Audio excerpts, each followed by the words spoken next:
my son.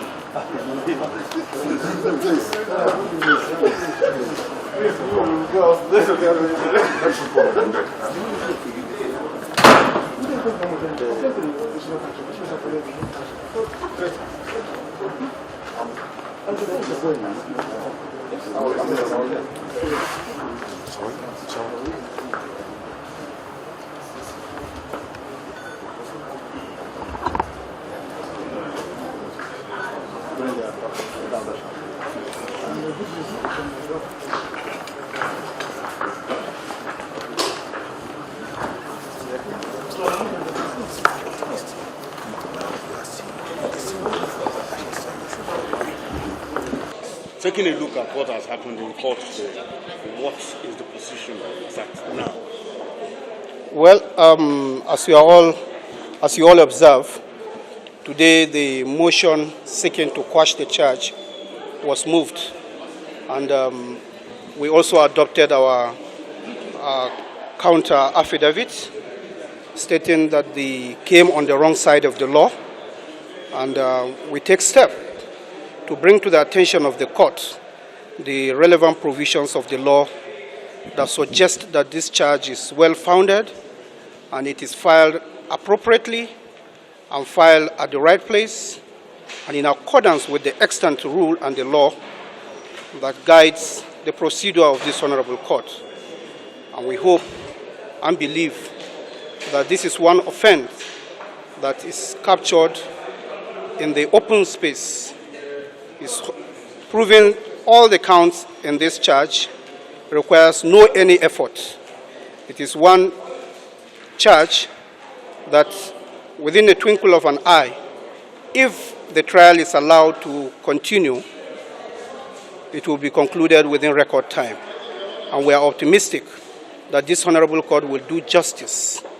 And like I always say, this is just one of the several antics employed to delay criminal trial in Nigeria. But for this, we are ever ready to actually showcase that our criminal justice system is effectively working well. Time shall tell. Thank you. You're welcome. Yeah, recording, here we go, live. Michael's okay, man. 3, 2, 1. Sir, please. You can please. Lower. Don't worry, Mike, down a little bit. Let's go.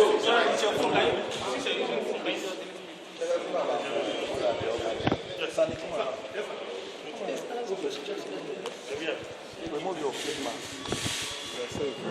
Come to I want to know the reason why your client is here. So for the benefit of Nigerians, students, tell us exactly what happened in court today. Briefly, sir. Sorry? Briefly. If you don't want me to talk, I go. What do you mean by briefly? Finally, sir, the long-awaited application. Okay. Those two Let me go. applications. No. What does that mean? Why do you have to put that rider? If you want to go, you go. Sorry, Leonard. Don't tell me that. Our apologies, Leonard. I don't have to speak. Our apologies. You all were in court. Our apologies. I don't have to speak. Our apologies, please. Finally, those two long-awaited applications have finally had their days in court. Sorry? The two applications, those two pending applications, have finally had their day in court. Tell us how it went. No, not the two applications. One. Yes. And that is the one that is jurisdictional, which is saying that all the 15 counts in the charge are bad, and bad. Like I described it before the court, they are as dead as dodo. All that the court requires is to give them a decent burial. Because there is nothing whatsoever in the counts at all. You are accusing Nnamdi Kanu of making some broadcast. You didn't say where this broadcast was made. Was it made in the spirit world? Was it made in the air?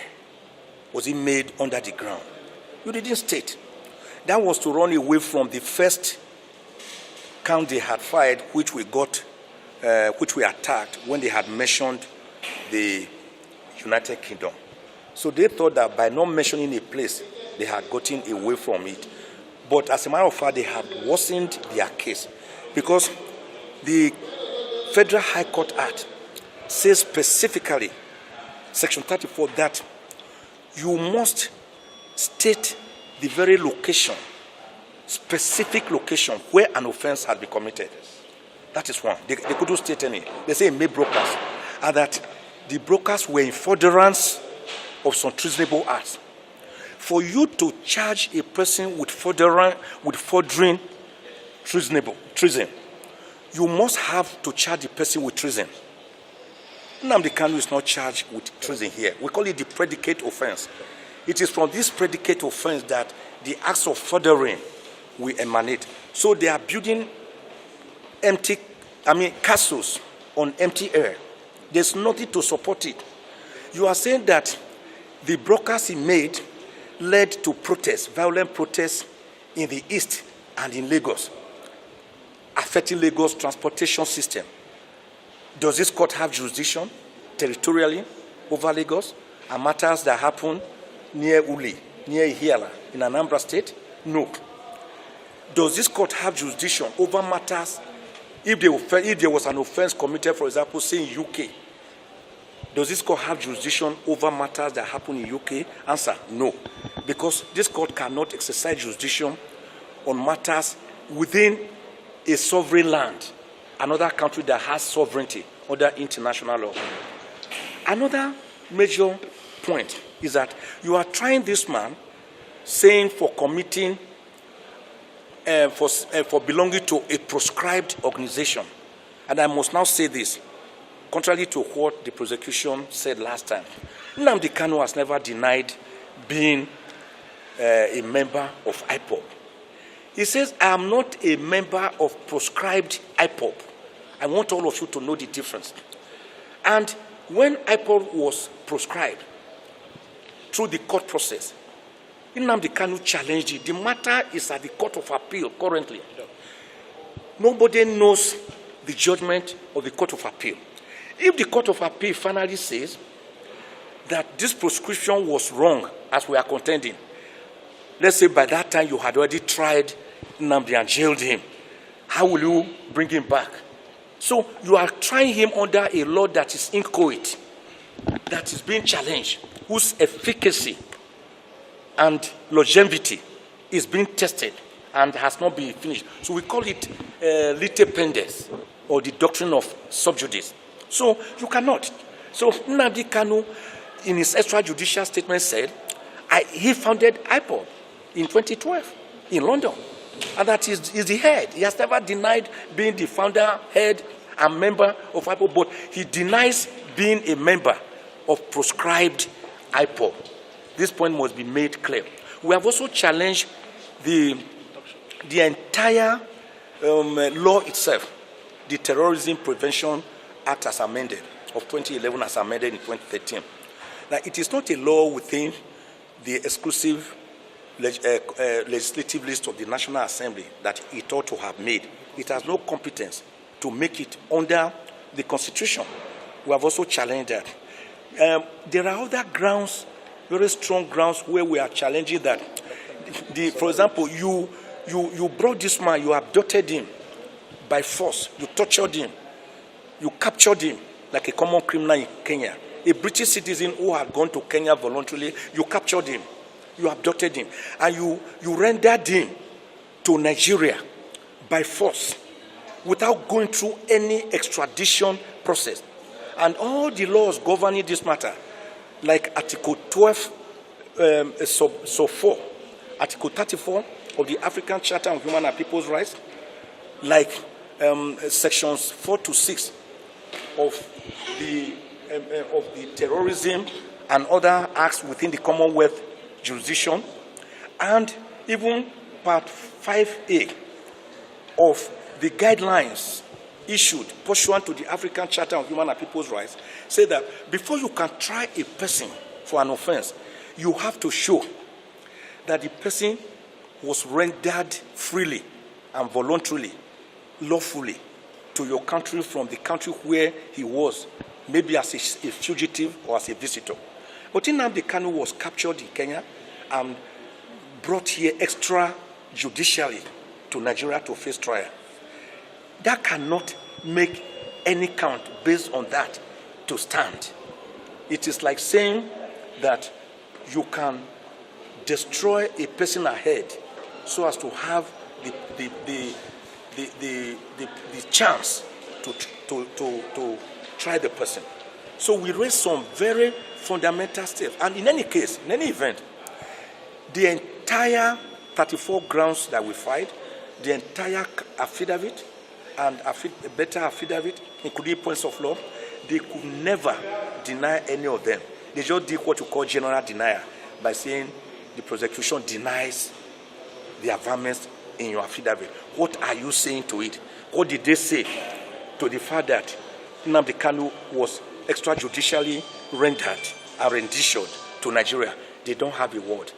What do they say to the fact that this case is on appeal and you cannot charge a person on a law that is still inchoate? They have nothing to say. What do they say when we said that this court has no jurisdiction? Because you have not said that the law was breached here. You are saying it was breached in another country and it had ricocheting effects here. Where is the predicate offense, which is terrorism, which you did not charge him for? They have nothing to say. So everything they have here is hollow, and hollow. And that is why we are telling the court to strike out the 15-count charge, discharge and acquit Nnamdi Kanu, let him breathe the fresh air of Nigeria, and let him go home a free man. So a quick one, you brought the issue about his glasses up in court that they're scared he may go blind. Could you give us an insight into yes, and also the issues of his change yes, of attire? In 2015, when the trial first started, Nnamdi Kanu's glasses were seized, and they are still with the DSS. Till date, he has no glasses. So when he now ran abroad for his jail life, when the military invaded his home at Afaraoku, Ibeko, Umuahia, in Abia State, on the 14th of September, 2017, he escaped by the whiskers of his hair. True, he was just lucky. Don't forget that on that day, 28 unarmed civilians, innocent civilians, were gruesomely murdered. So he escaped. And that's the person you are saying jump bail. What you jump bail when instead of coming to court for trial, you voluntarily escape. But when you escape, when you run away from death, that cannot be jumping bail. Nnamdi Kanu would have died. So when he now went to London, where he's also a British citizen, he had another glass, which again was seized from him and broken when he was captured in Kenya like a common criminal and forcefully renditioned to Nigeria. So today he has no glasses to use. So the court now has ordered the DSS to ensure that he gets his glasses. Then on the issue of clothes, Ifeanyi here, Ejiofor, and the younger brother of Nnamdi Kanu and others have taken clothes to him 3 times. And they will refuse to take the clothes. It's today we are hearing for the first time that the reason is that one of the clothes had the motif of a lion. That is a lion. We all know this Ishagu, this Igbo clothes. I have some of them. Some have elephant, lion, tiger, giraffe. Some have cock. Some have antelope. So it wasn't meant to intimidate the court or to make any point. So we are hearing today that they won't want that kind of cloth. And the court has made it clear that it is better, instead of wearing a cloth that has that motif, he should wear plain clothes. The design of which is still left to him. It should be plain. It could be black, red, white, green, yellow, sky blue. It doesn't matter. And we also agree to that effect. That from now onwards, the cloth we give to him will be plain clothes. We didn't know that was the headache of the DSS. According to what the director said, he said it goes against their procedure. And Nnamdi Kanu, like the obedient young man he is, he nodded and told the court that I agree. I will do as you have said. So it wasn't really an issue at all. But I think, to me, That was a red herring to escape from the fact that they have continuously breached the orders of this court to allow him have his clothes. So now I've directed Ifeanyi Ejiofor to provide other clothes for him that do not have the motif of a lion or a tiger. So it could be another designer wear if he has another one, because he has been using one cloth since June last year. That is not good for any human being. The repetitiveness alone is itself a problem. When you continue to wear the same cloth, it is not good for his psyche, it's not good for his psychology, it's not good for his mental health, it's not good for his physical health, it's not good for his psychological health, it's not good for his spiritual health. And today, I believe that the Director, Legal Service of DSS, who was in court, will carry out the instructions of my Lord when we bring a different set of clothes to him. Thank you very much. I want to just say this finally, that we had a wonderful day, and that the finger of God in Exodus 8:19 is on this matter. I want to emphasize Lamentations 3:37. Who is it that speaketh, and it cometh to pass, if God has not commanded it? I want to again put forward Genesis 18:15, which is replicated in Jeremiah 32:27. Behold, I am the God of all flesh. Is there anything too hard for me? We have handed over this case to God, and God, that same God who parted the Red Sea for the Israelites to pass through and close it against Pharaoh and his Egyptian terrorists, is still alive, healthy, and well on the throne. Thank you very much, sir.